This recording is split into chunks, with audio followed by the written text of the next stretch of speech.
Good afternoon, everybody, and welcome to our webinar on crime in context.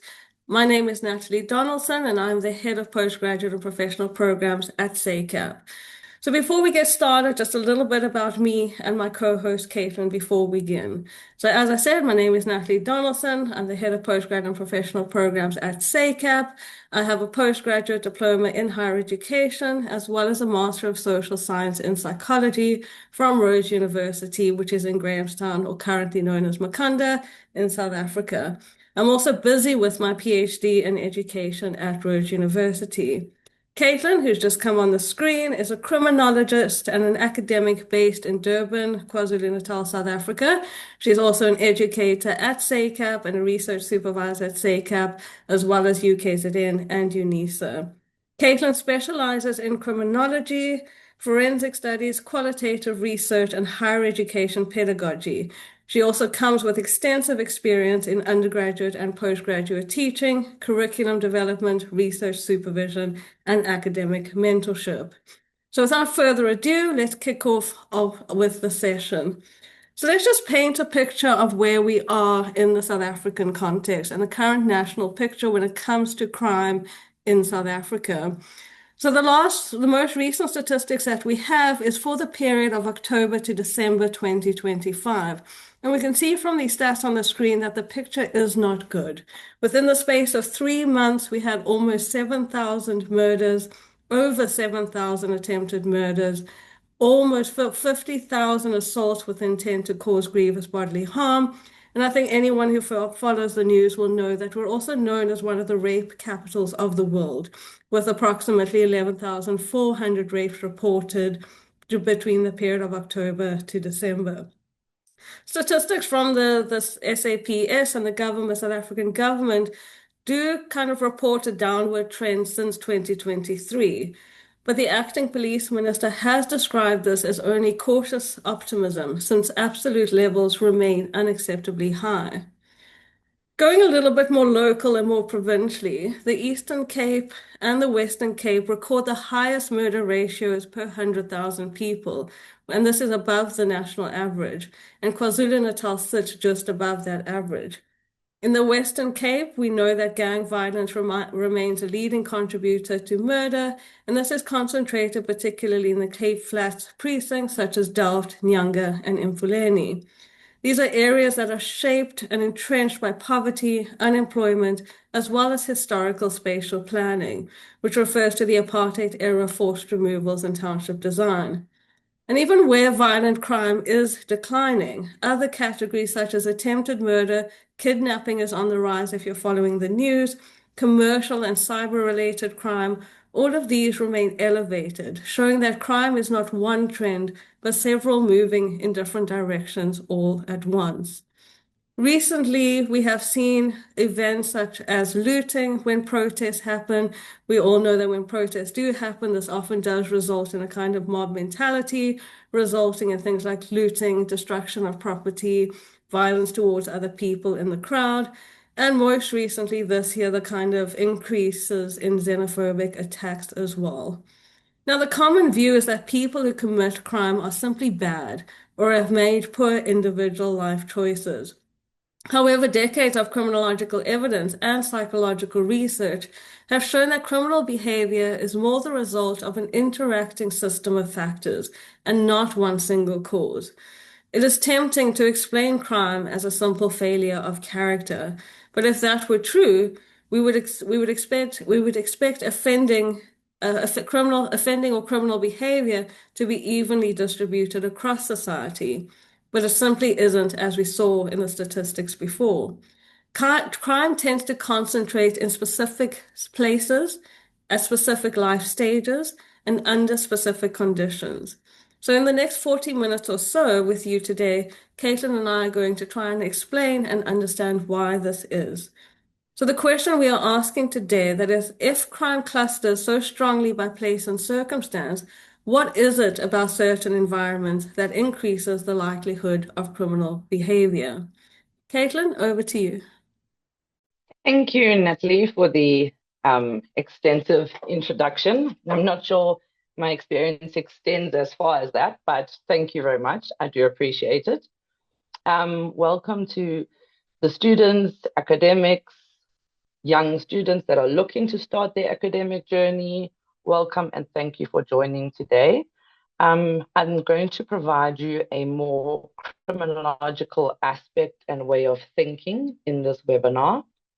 And hopefully it helps you gain new knowledge and understanding and enhances your critical thinking abilities as well, especially as you enter or commence further in your academic journey and studies. So in the first section, we're going to look at the environmental and social factors in relation to criminal behavior.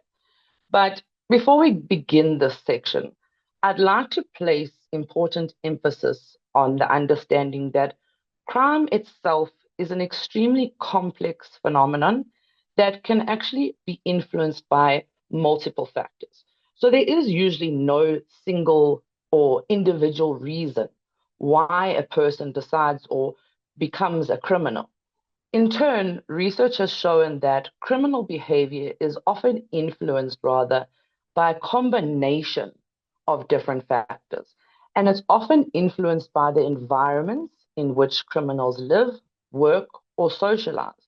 So it's an important thing to note that whilst we understand, and as we move forward to looking into environmental and social factors and how they can significantly influence a person into committing crime, we must also acknowledge that environmental and social factors do not automatically cause someone to become a criminal. Instead, they increase the possible likelihood that criminal behavior may occur when when combined with individual, economic, psychological factors, etc.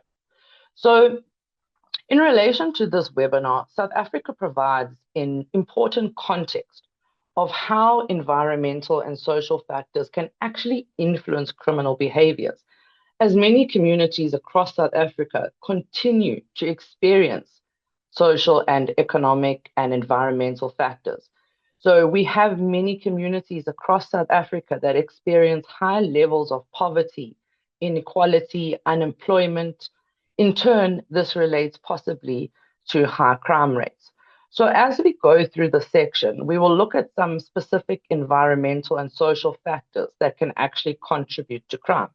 Obviously, the extent of environmental factors and social factors, there are many. So we're going to focus on some of the most important ones that have been identified in research.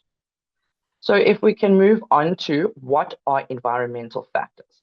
And hopefully after this section, you'll have a better understanding of what are environmental factors. So environmental factors refer to the physical surroundings that influence opportunities for crime. This can include neighborhood design, housing conditions, availability of public services, urban development, lighting, transportation systems, etc. So as I mentioned, there are many, but to give you an understanding of the context, I've mentioned a few. So if we had to think or imagine two neighborhoods, one, for example, could have well-maintained streetlights, good lighting.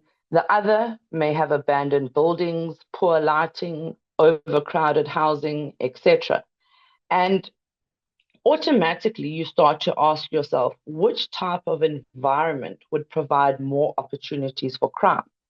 And this shows us that the environment can significantly shape opportunities for criminal activity. So if we had to think of the factor of poor lighting in terms of streets, often we talk about the inconvenience of having no street lights because it makes it difficult to see roads, etc. But in the context of crime, when an area is poorly lit, this can often result in robbery taking place because of the opportunity that it provides. You know, when there's less lighting, the possibility to identify or see a criminal is less, gives them the opportunity of an element of surprise. Perhaps a victim may not easily see them. If we think of the crime in terms of drug dealing, often, you know, drug dealing is done in an instance where it's not as easy to see or identify. And if we think of something as simple as lighting conditions in terms of street lights, how this can actually create or breed an environment that could increase the likelihood of crime. So now looking at social factors, and on the next slide. So social factors relate to the relationships and the conditions within society that influence a person's behavior. So examples here that I've included are poverty, unemployment, family environment, peer pressure, education, substance abuse. So these types of social factors affect the way individuals experience everyday life. And that's what makes the role of our social scientists and young emerging academics so important, because of these experiences of these social factors. For example, poverty can create financial stress. Unemployment may reduce the legitimate opportunities to earn an income. Substance abuse, research has shown how it can significantly influence decision making and behaviors. And again, it's important to remember that none of these factors guarantee that someone will commit a crime. Not everyone experiencing financial stress or unemployed will commit a crime, but together it can significantly increase the risk of criminal behavior. So these types of social factors, the few that we've mentioned above, and I'm sure you can think of many others, affect the way that individuals experience their life every day. And that's what makes our role so important. So when we look at the relationship between environmental and social factors in the context of criminal behavior, on the next slide. Thank you. So environmental and social factors often work together and branch off from each other rather than separately. So when we spoke earlier about saying that crime and criminology, etc., is a very complex phenomenon, and it's often, a multifaceted approach. We need to remember that often again, our various factors that contribute to crime branch or emanate from each other. So let's look at the example of housing conditions and poverty. So poor housing conditions as an environmental factor can result in the possibility of overcrowding, poor quality housing, informal settlements, a lack of community resources, just to name a few. If we consider poverty as a social factor can result in financial stress, economic hardship, limited opportunities, etc. So poor housing conditions often exist alongside poverty, and together they can create circumstances that increase opportunities for crime. So when we look at, for example, that social and environmental factor, we can see how easy it is for poverty to link back to poor housing. And that shows us how a social factor as well as an environmental factor actually branch off and emanate from each other and shouldn't just be considered in the context of individual isolating risk factors. Again, it's important to remember that even though an individual may be exposed to economic and social factors that could increase the likelihood of criminal behavior, we can't say that every single person who experiences these types of factors will commit a crime. So if we look now with our better understanding of how social and environmental factors, in terms of what you've learned so far, if you have a look at the image on your screen in the slide, with your better understanding of social and environmental factors within the context of crime, take a moment to look at the picture and observe what you see. So ask yourself these questions. What environmental factors can you identify? What social factors can you identify? And how might these factors actually contribute to crime. Okay, so before you would just look at this picture and think of it as a picture of an informal settlement. But now, after we've done this first section of the webinar, you will look at this picture and you will say to yourself, I can see these possible environmental factors. I can see these possible social factors. I'm able to identify them and I'm able to see how they could contribute to crime. So criminologists often use different theories to help explain why people engage in criminal behavior. So our next slide is going to look at 3 important theories that we often refer to as criminologists. Thank you. So I understand that in some situations there may be academics here that are far in their studies. There may be criminologists that are active in the field, psychologists that are already active and practicing. We may have second year students, third year, postgraduate, and even some entry-level students that are learning to have a better understanding and develop their academic understanding. So just a quick reflection of what is a theory. Okay, a theory, for those that are of you that it's new to, is a framework that helps us understand why something happens. It helps us to provide a better understanding and give us an opportunity to relate back in terms of research. So looking at our first theory today, and we have multiple criminology theories, there are also multiple psychology and sociology theories, etc. And often criminologists use multiple psychology theories and social theories to understand better why crime happens. And this is because, as I go back to, we speak about crime being so complex that often we need more interpretation in terms of a theoretical framework. And that is why we often draw on psychological theories or social theories to help further understand and support criminological theories. So the first one we're going to look at is social disorganization theory by Shaw and McKay. And this theory suggests that crime is more likely to occur when social institutions and community relationships are weak.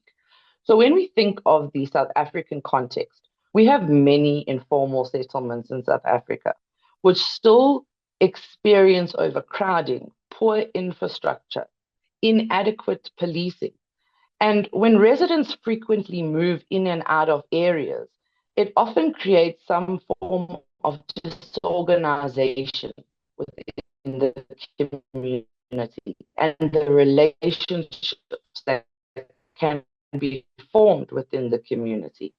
And these are our neighbors, for example. If our neighbors keep moving out and we keep getting new neighbors, it becomes difficult in that it's not easy or report suspicious to prevent crime. We may not know if that person belongs there or if that is a stranger that is on the property, etc.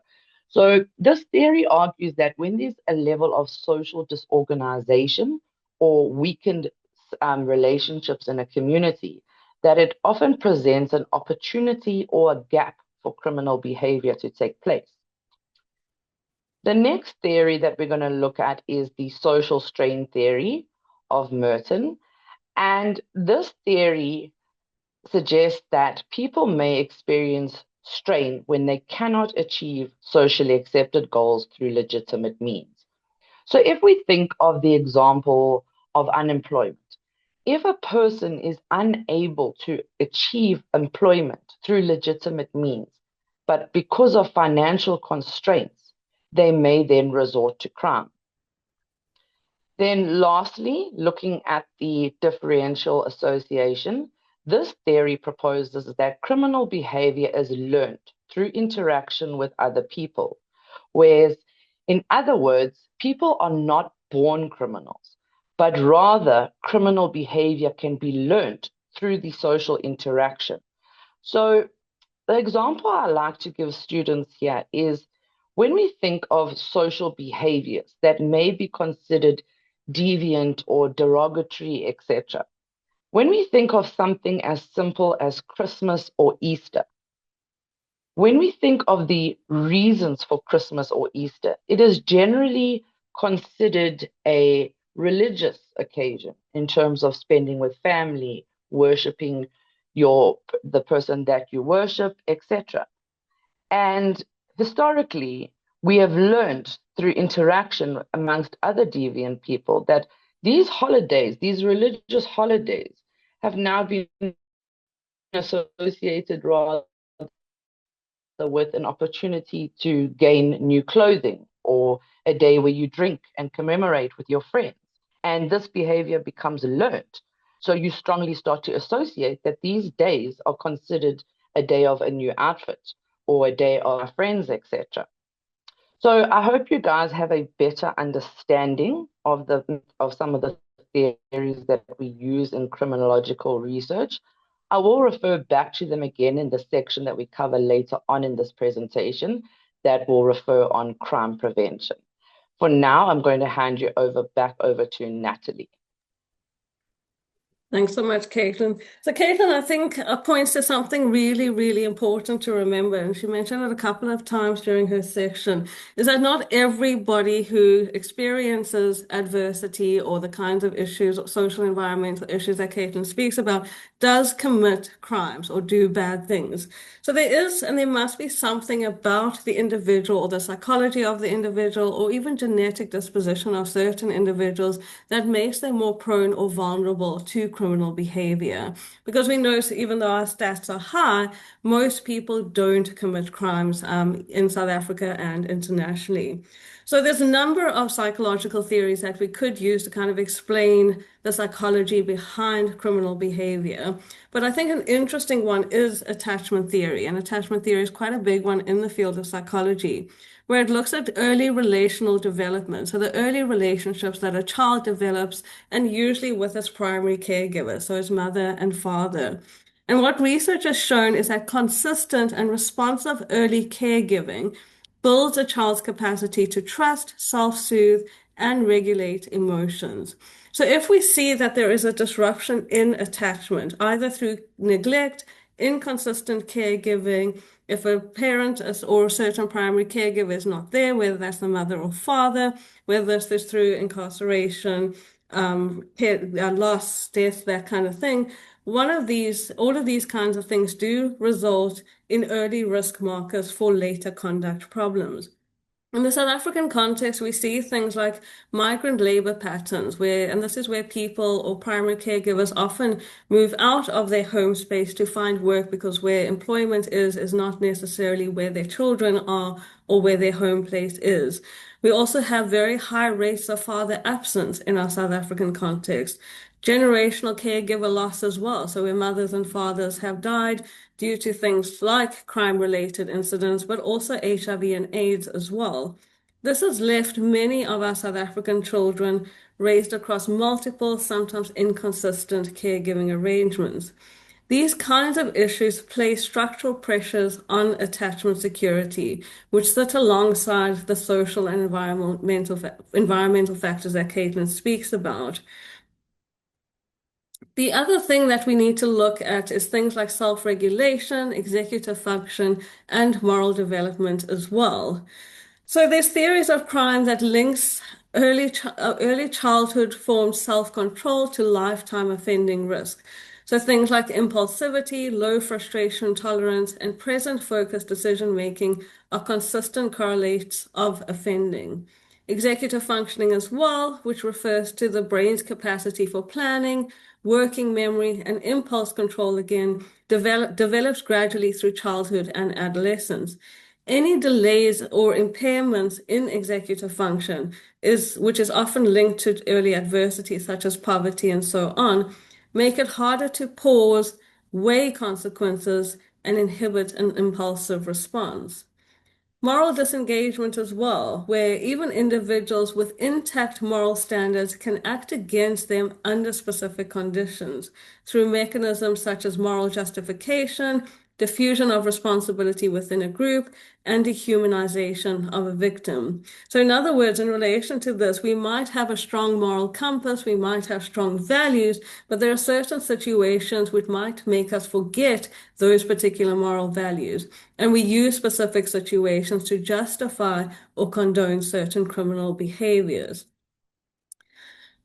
And this is kind of especially relevant when sort of understanding gang context offending, where the group norms and wanting to build a sense of belonging that is needed often support moral disengagement and criminal behavior. We also see things like abuse, neglect, household dysfunction, and chronic exposure to violence that show a dose-response relationship with antisocial behavior. So the more adversity that is accumulated in childhood, the higher the statistical risk, although, again, that risk is never a certainty. In terms of cognitive and attributional style, we see that chronic stress and scarcity narrow decision-making toward the immediate present and can heighten hostile attribution bias, which is the tendency to read ambiguous situations as threatening, both of which increase the likelihood of reactive and aggressive responses. Moving on is to looking at trauma, chronic stress, and the developing brain. We live in a very trauma-filled society. I think almost everybody in the South African context has some sort of experience of trauma. And this has an implication or consequence on our ability to handle stress, as well as on the development of our brain.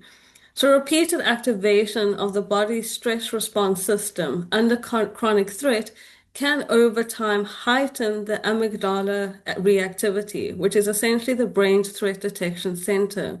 And this impairs the prefrontal regulation needed to override it.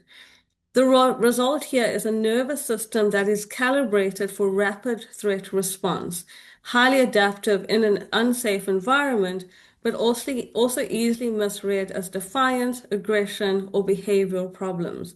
And we see this sometimes within classrooms, workplaces, or unrelated interpersonal conflict. Symptoms of trauma exposure, such as hypervigilance, irritability, startle response, can also visually resemble aggression or non-compliance in certain contexts as well. So for practitioners such as teachers, social workers, psychologists, the practical implication is that we need to assess trauma history before assuming character or intent. Now, if we move on to neurobiology, which is a sort of genetics and the brain development, the prefrontal cortex is responsible for impulse control, the planning and weighing of consequences, and it continues developing into the mid-20s. I think our prefrontal cortex is only fully developed at the age of 25. The development of the prefrontal cortex helps explain the well-established age crime curve, where criminal behavior often rises sharply in adolescence, peaks in the late teens, and declines through the 20s as executive function matures. This is remarkably consistent cross-cultural finding and is not unique just to the South African context. This developmental evidence underpins the South African Child Justice Act of 2008 and its emphasis on diversion rather than punitive processes for young offenders. Adolescent risk-taking is in part a predictable feature of a still maturing brain, not simply a fixed character trait. So we need to understand that biology is not destiny. So biological findings only make sense in interaction with the environment and never as standalone predictors. So, for example, there was a case, the landmark Caspi et al. Case study that found that a variant of the Mayoa gene, which is probably popularly nicknamed the warrior gene, predicted antisocial outcomes in individuals who had also experienced severe childhood maltreatment. So the gene alone, the so-called warrior gene, shows no meaningful effect, and maltreatment alone had a far weaker effect than maltreatment combined with the genetic vulnerability. We also found that things like birth complications combined with early maternal rejection predicted markedly higher violence risk than either factor alone. Again, it is the interaction, not either fact in isolation, that carries predictive weight. Also, interestingly, if you've been in the field of psychology, you know twin and adoption studies are quite popular to try and understand human behavior. But what twin and adoption studies have found is they typically estimate the heritability of antisocial behavior at around 40 to 50%, meaning that environment accounts for at least much of the variation, and gene expression itself is shaped by environmental exposure and is not actually fixed at birth. It's important to remember that neurobiological and genetic findings describe probabilistic population-level associations, and they cannot predict, explain, or excuse the behavior of any specific individual. This evidence must never be used to profile, label, or stereotype individuals or groups, and it does not diminish individual accountability either for criminal behavior. Most people carrying an identified biological risk marker never offend, as I said earlier, and most people who do offend show no identifiable neurobiological abnormality. The evidence that we do have exists to inform prevention and rehabilitation, not prediction or exclusion. So simply all of those big words just mean that offending risk or criminal behavior is best understood as the product of social, psychological, and biological factors, which all interact together. And as a result, each of these can be shifted through intervention. So on to that, what can we do, Caitlin, to build safer communities in South Africa?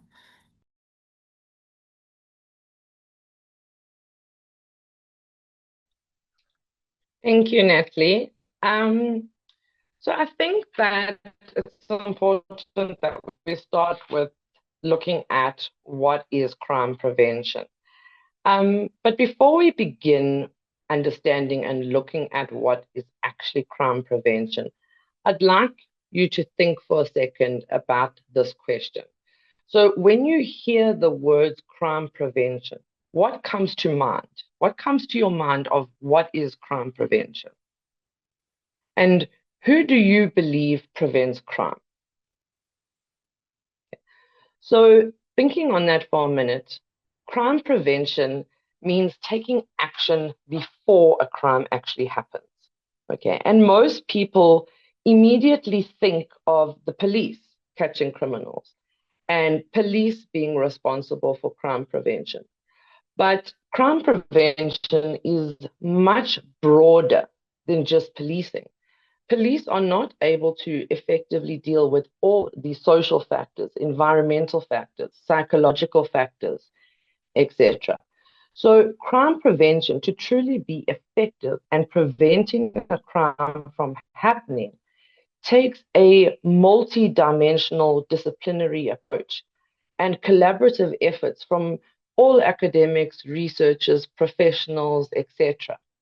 So crime prevention is aimed at being more proactive rather than being reactive. So it is trying to prevent a crime from taking place rather than after, when a person has already been robbed or assaulted, etc. So we look at ways of stopping crimes actually occurring in the first place. So, for example, many shopping centers across South Africa have already introduced possible crime prevention strategies. CCTV cameras, security patrols, panic buttons, etc. And these measures are designed to discourage or prevent criminals before offenses actually occur, rather than just simply responding afterwards.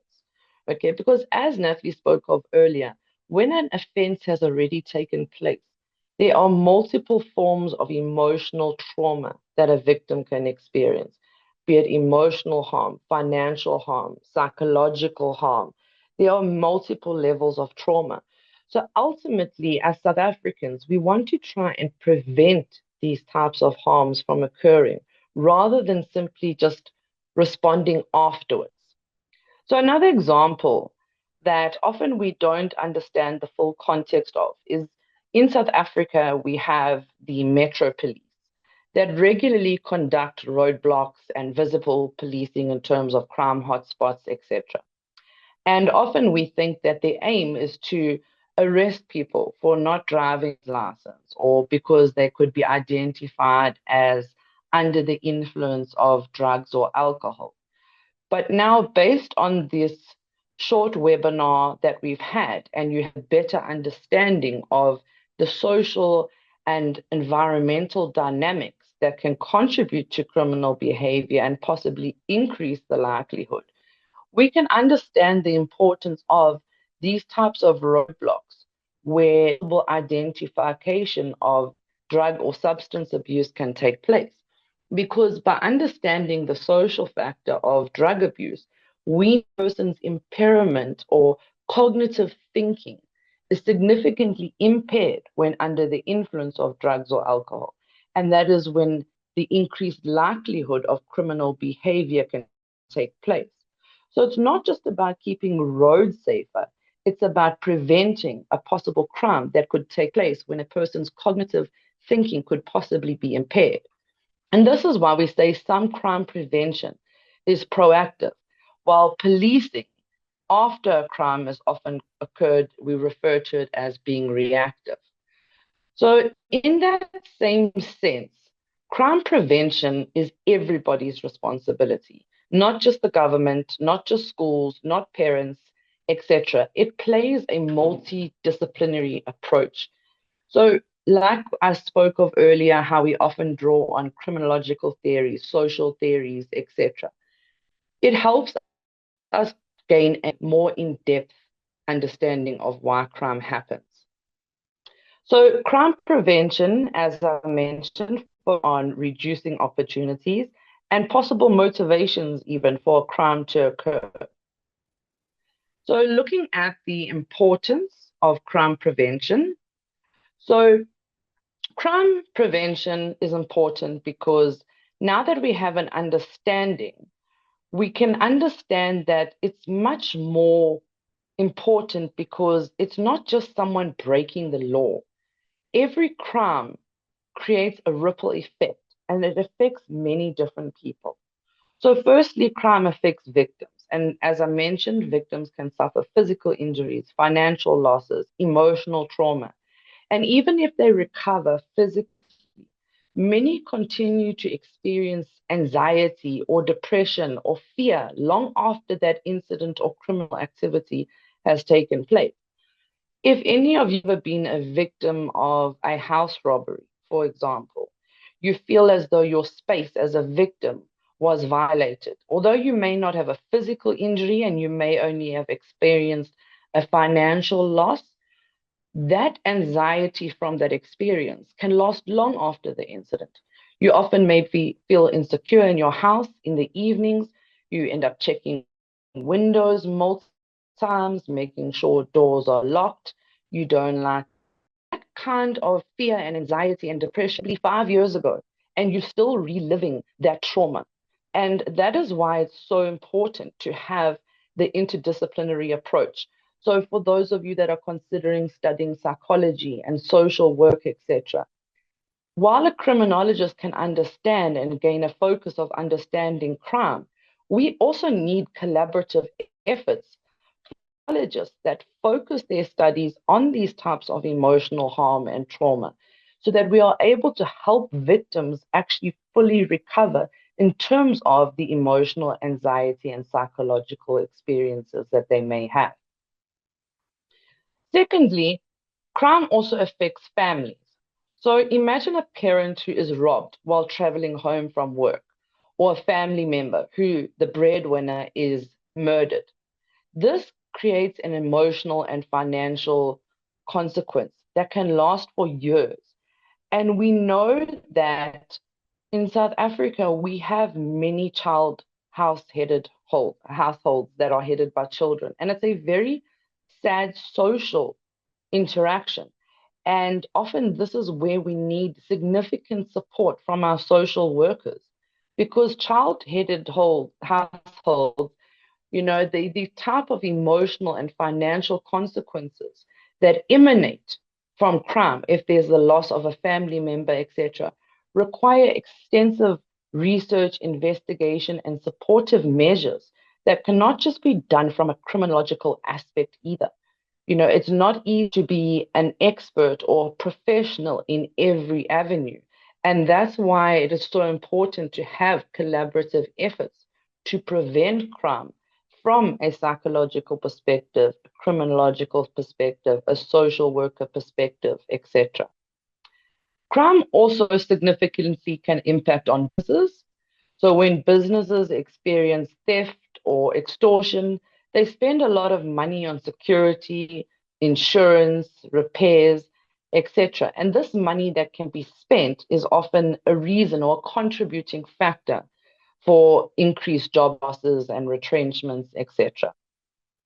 Looking at it from a community level, crime in communities also impacts the community negatively.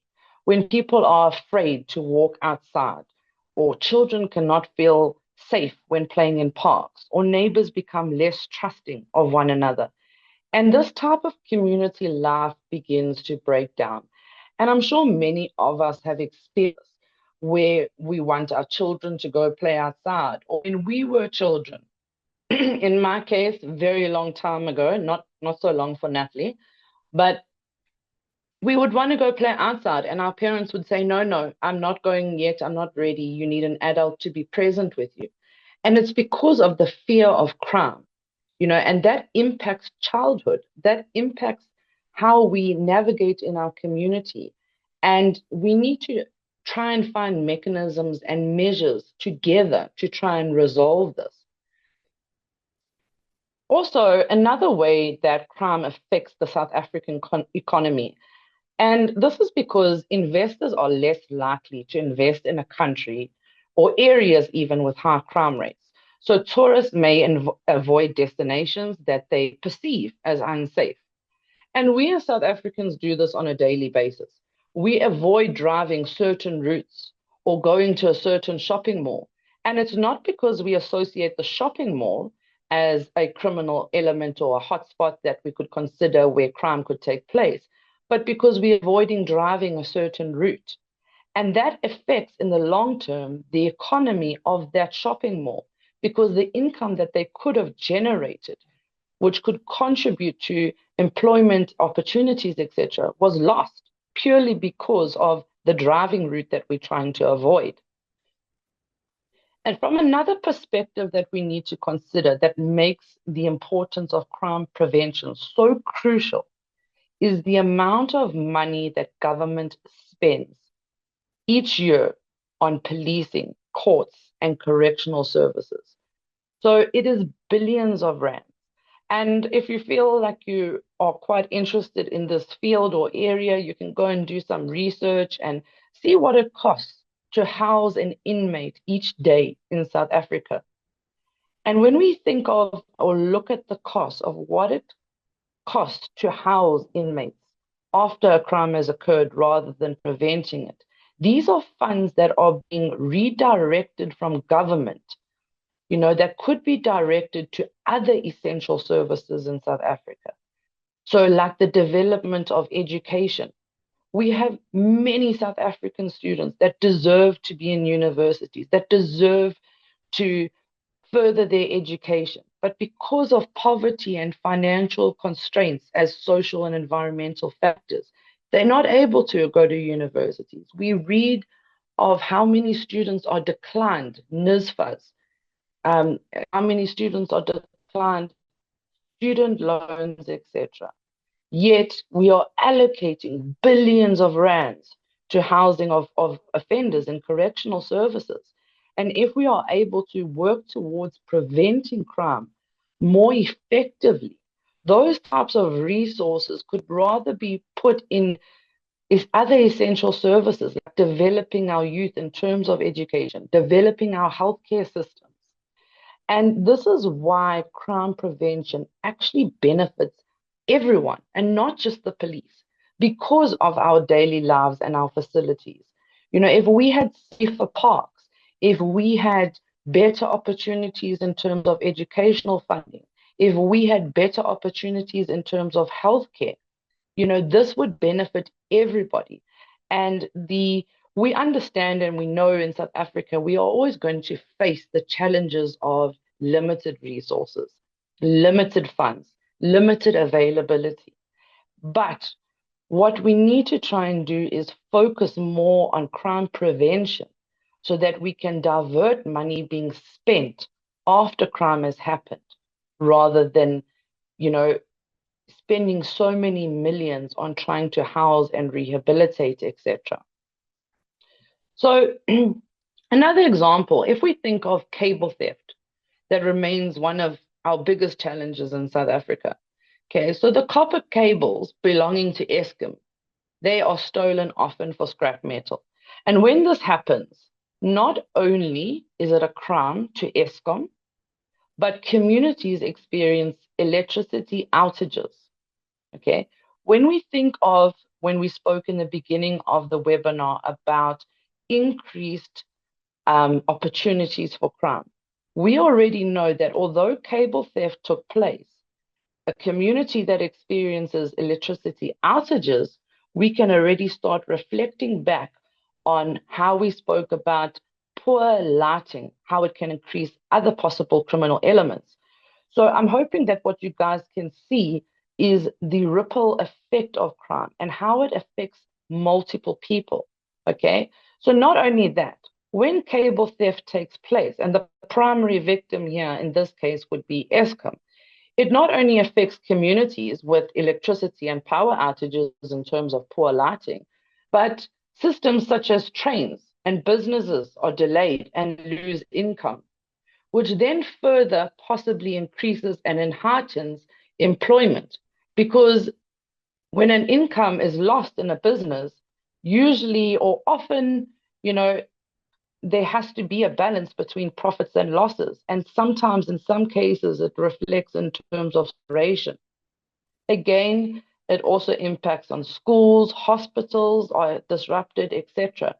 So what I'm hoping is that during this webinar and gaining a better understanding of social, economic, environmental, psychological factors, that you are able to notice that one crime actually affects thousands of people, and that crime prevention is not simply about just reducing crime statistics, but it is important to improve the quality of life of South Africans and actually strengthen our communities in terms of we want our children in South Africa to feel like they can go and play in a park after school.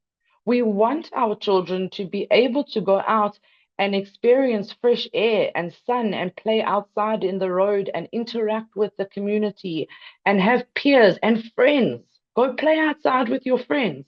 But because of crime and the decrease or the ineffective crime prevention that we have, it actually prevents this.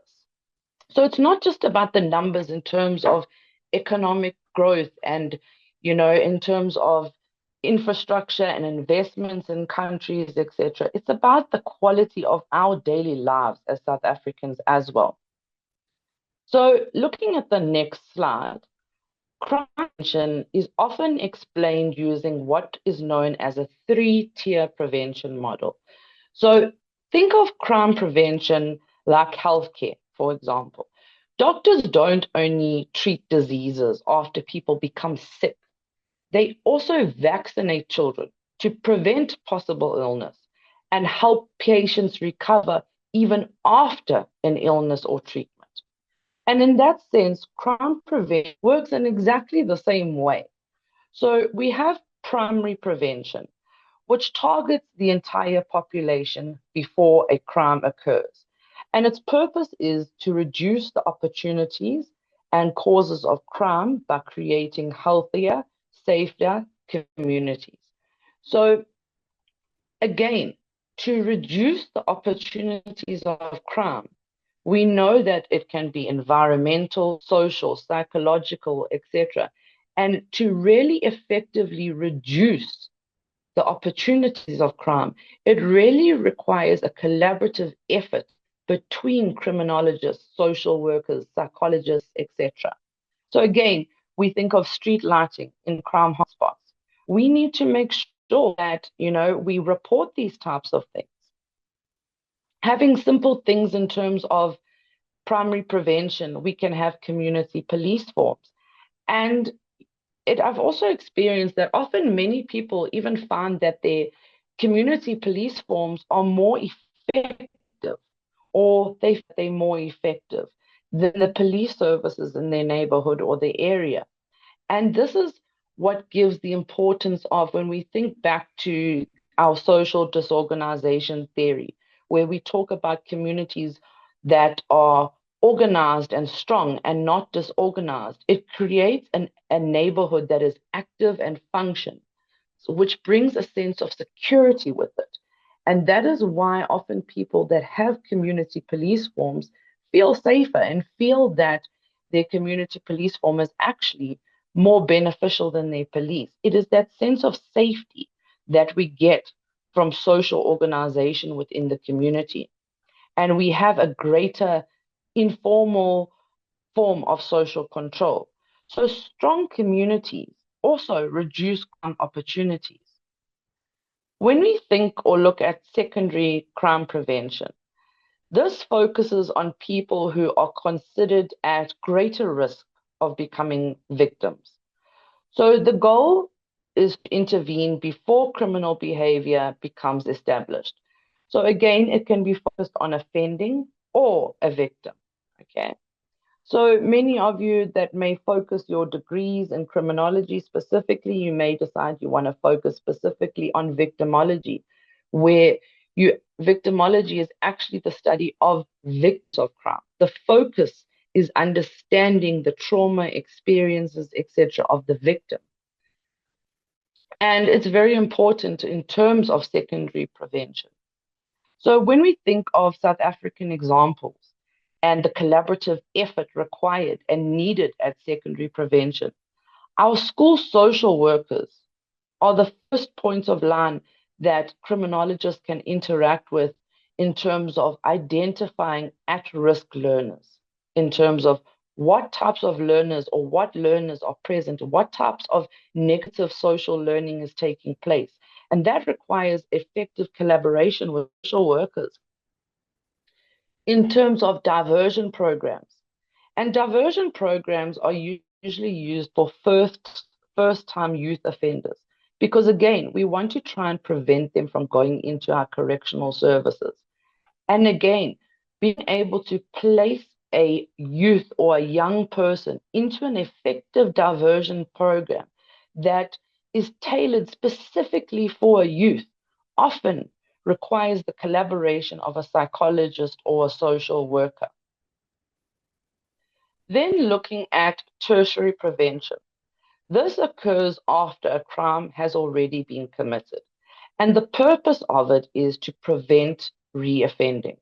So when we think of South African examples in terms of correctional educational programs, we must understand that when a criminal is committed and they are trialed and they are sentenced into correctional services, if we don't provide some form of education or training services or programs with collaborators from educators, teachers, etc., ask yourself, what is the possibility of a person returning from a correctional services setting being able to find sustainable employment that will reduce the possible risk or likelihood of them offending? So we know that education, unemployment, etc., are contributing factors. Well, are factors in terms of social and environmental factors that can significantly increase the likelihood of criminal behavior. But if we don't effectively put in measures or programs, how could we expect an offender to come out of a correctional setting or environment and really be rehabilitated into a citizen in South Africa that can go into a working environment and avoid further criminal activity? So how South Africans can help prevent crime. And I think this is a very important section as well. And I'm going to refer back to the theories that you've learned today. There are multiple criminological theories, psychological theories, social theories. And as you go through your academic journey, you will find the ones that you really support and you really believe, and you will draw on them on a regular basis. So for successful crime prevention, it requires everyone to play a role. So let's look at how us as ordinary South Africans can contribute. So when we think of our social disorganization theory, this theory suggests that communities become safer when residents know one another. So this can help by us joining community police forms, participating in neighborhood watches, even something as simple as reporting a broken street light, because now you have a better understanding of how important something as an environmental factor like a street light can be. In terms of cleaning up campaigns and supporting local schools and youth activities, it's important that our communities create a strong social control, as we know how social disorganization now can actually increase the likelihood of criminal behavior. Then, in incorporation of our strain theory, it reminds us that reducing inequality and increasing legitimate opportunities can reduce crime. So remember, we spoke about this theory is the inability to actually achieve societal norms or values through legitimate means. And we use the example of employment, etc. So we as South Africans can help. We can help prevent crime in this regard by mentoring young people, supporting skills development, creating internships. And often people feel like I'm already a young person. How do I mentor a young person? So if you are a first year student at university, you could be mentoring a person that is currently completing their grade 12 and saying to them, I want to help you understand the importance of further education. I want to help you with your application into a university. I want to mentor you into how you can derive different learning techniques when you study. There are so many ways that we can mentor people. And often we simply easily dismiss it by saying, I don't really have experience. And I often find that that is inaccurate. We all have skills in certain attributes where we can offer someone some kind of support or development. And often we don't know what a significant impact that can have on a person's life. It can be something as small as helping a person find a specific building in an institution or a specific department. Many of us will know that when we were back, for my case again, many, many years ago as a first year student, trying to find out where I did something as simple as a student card. That took days and hours to find out where to go. And then you'd get there and that department was closed.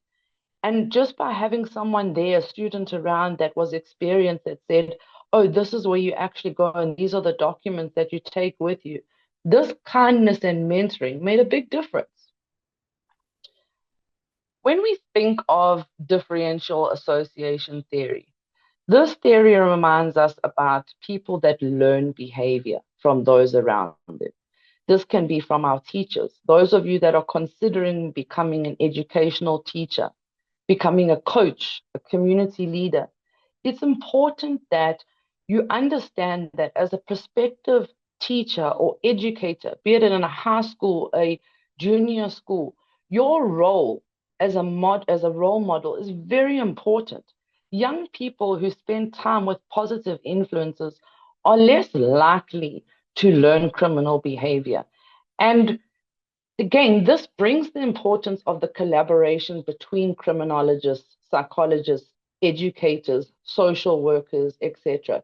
Because often we don't understand or we simply dismiss too easily that interrelationship or that branching of addressing the extreme complex of crime from a more collaborative effort. Because many of us, even well into our 30s and 40s, we still recall an interaction with a primary impact in our life. And that's what makes it important. So when we all as government, communities, schools, psychologists, social workers, families, young students, all work together, and help to understand to resolve crime from a collaborative effort, and how to decide to respond to it most effectively. Thank you. Caitlin, thank you so much. We have run out of time, but just before we close off, I just want to kind of speak a little bit about some of SACAP's qualifications. If we can go to the next slide. So just to say, we do have a range of accredited qualifications that include a higher certificate, a range of diplomas such as our postgraduate diploma in psychological counseling, which we are launching next year. We also have an undergraduate in criminology as well. So whether you're wanting to simply test the waters with a short learning program or take your skills to the next academic level, SACAP has so many options available for you. We also have a range of online short courses, micro-credentials, and workshops as well. There's no entry requirements for these or any conditions that you need to meet. So anyone who is interested in exploring everyday psychology topics can register and upskill on the go. But just to say thank you so much to everybody. Please remember to join us on social media such as Twitter, Facebook, or sorry, X it's called. We also have a TikTok, and stay up to date on any upcoming events, program launches, updates, and to see the recording of this webinar. Thank you so much for everybody who took time out of their lunch to join us, and a huge thank you to Caitlin as well for such an insightful and amazing webinar. Thank you, everybody. Stay safe.